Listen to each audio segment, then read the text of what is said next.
French President Emmanuel Macron is in a bit of a pickle. His approval ratings are at an all-time low. France's fiscal position is so bad that there's even talk of an IMF bailout, and his latest Prime Minister, François Bayrou, looks set to lose a confidence vote on Monday. If this were to happen, it would leave Macron in a sort of political dead end. So, in this video, we'll explain France's unfolding economic and political crisis, and how it could spell the end for Macron.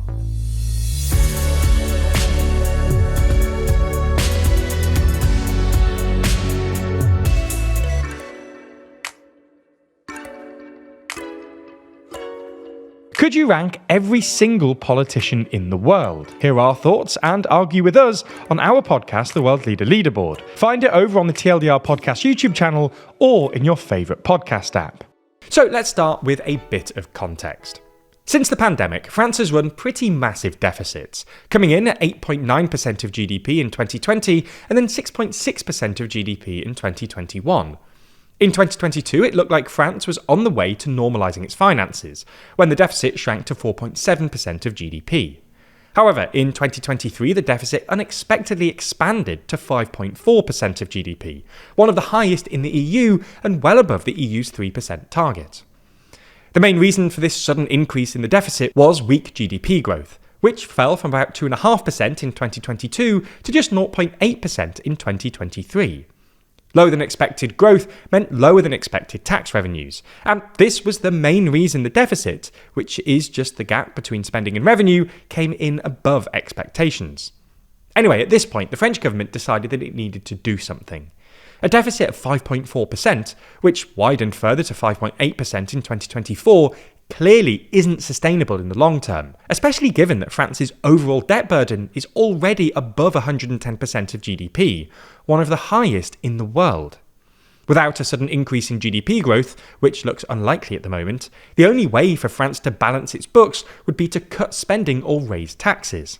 However, French President Emmanuel Macron's Ensemble alliance had lost its absolute majority at the 2022 legislative elections, which meant that it needed support from other parties to pass legislation.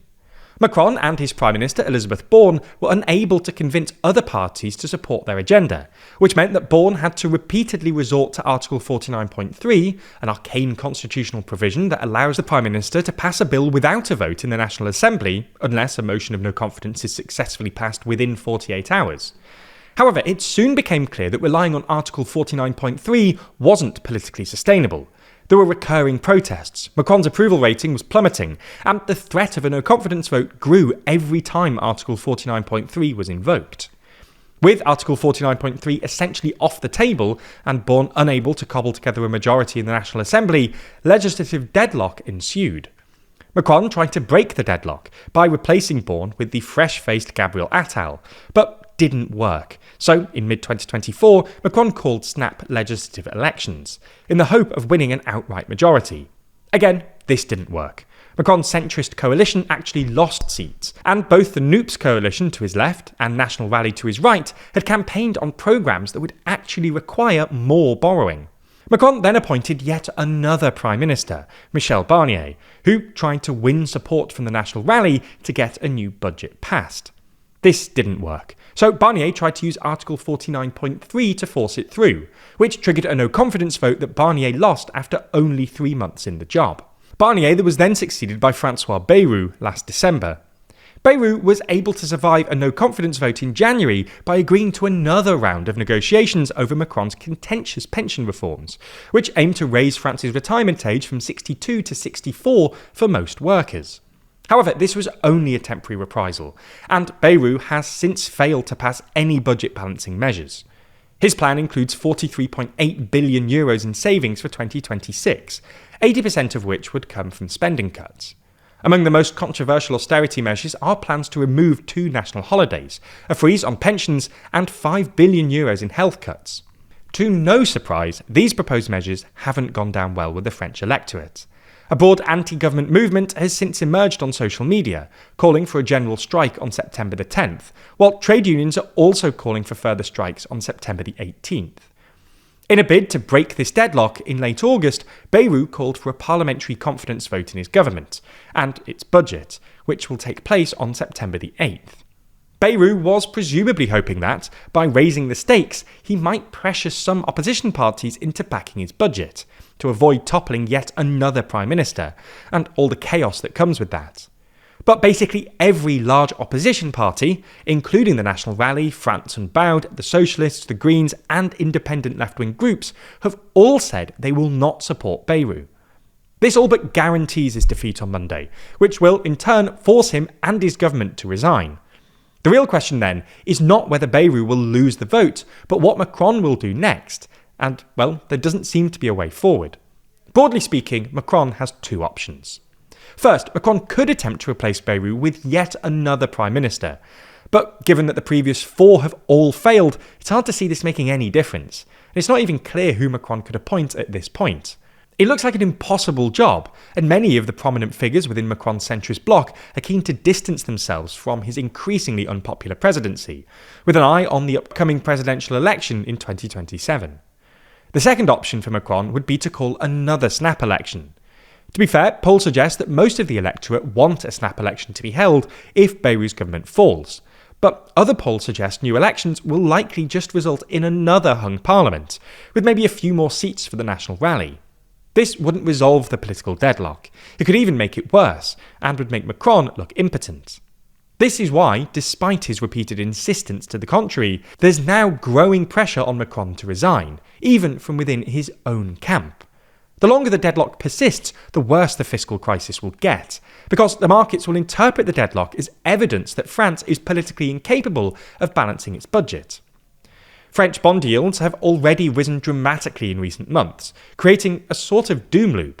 Rising bond yields mean France needs even more severe austerity to balance its budget, which makes any budget even less likely to pass, which makes the market even nervier, which pushes up bond yields, etc. The unfortunate reality for France, though, is that Macron's resignation would probably make the budget crisis even worse.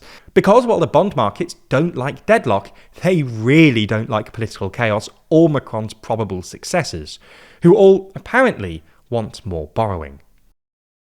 Now, when you're diving into complicated topics such as this, it's quite easy to get caught up in what you know without even missing a beat. But what about the stories you don't see? Or what happens when the stories you do see are purposefully leaving out information to try and sway your thinking? Thankfully, our sponsor this week, Ground News, are experts at helping with just that. Ground News is a website and app that collects thousands of articles from around the world and puts them all in one place for you to easily compare how news is being covered by different outlets online. For each and every story, you can see the number of sources reporting on it, as well as the political bias, factuality, and ownership of said sources. For example, if we take this story on Bayrou calling the confidence vote, you can see that there were 100 sources reporting on it, with 11 of them coming from the left and 16 of them coming from the right. You can even compare the headlines to see what either side is saying, with the left framing Bayrou's confidence vote as a crisis, signalling government fragility and financial peril, in contrast to the right, which adopts a more urgent and partisan tone, portraying the vote as a decisive battle for the fate of France. That's not all though. Ground News has tons of super handy features. Our personal favourite is their blind spot feed. Here you can find stories that have been disproportionately covered by one side of the political spectrum, helping you challenge your perspective on someone else's media reality. Here at TLDR, we're passionate about helping you understand how bias may affect the media you consume, something Ground News also firmly believes in. Because of this, we're offering 40% off the Unlimited Access Vantage Plan subscription by using the link in the description or scanning the QR code on screen. You can only access this discount through our link, so make sure you go to ground.news/TLDR or click the link in the description to get started today.